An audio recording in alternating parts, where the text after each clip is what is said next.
ভাই বলি একটা শুনেন একটা ভাই, আমি আমি কাতারের অফিসে টাকা জমা দিচ্ছি। এখন টাকা পাবো কেমনে?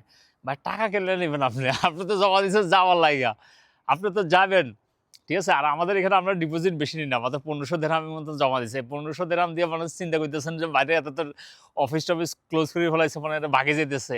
আপনাদের সাথে শুধু ইনফরমেশনের জন্য দিয়ে রাখতেছি গত ৩ দিন আগে আমাদের কাতার থেকে প্রায় ১৬ জনের মতো টার্কিতে ফ্লাই করছে।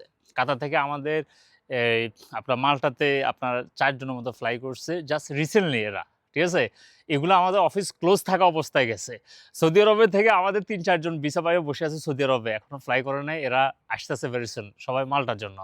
টার্কিতে গেছে সৌদি আরব থেকে। দুবাই থেকে ফ্লাই করছে। আমাদের অপারেশন তো আমাদের মেইন অফিস হচ্ছে আমাদের ঢাকায়। ওটাতে অপারেশন চলবে। আর আপনারা যাদের মানে রিফান্ডের জন্য চাইতেছেন রিকোয়েস্ট করে রাখেন।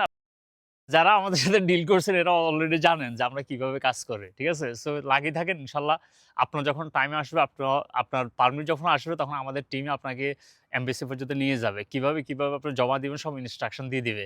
আমাদের এই সপ্তাহে আমাদের সাবমিশন আছে। ঠিক আছে? এই সোমবার থেকে শুক্রবারের ভিতরে আমাদের সাবমিশন আছে, এমবাসি সাবমিশন অ্যাপয়েন্টমেন্ট আছে সবগুলাতে। তো এগুলা কাজ চলতেছে না, এগুলো চলতেছে। আমরা ক্যান্ডিডেটকে আমাদের যারাদের পারমিট আসছে তাদেরকে আমরা ইনস্ট্রাকশন দিয়ে দেই।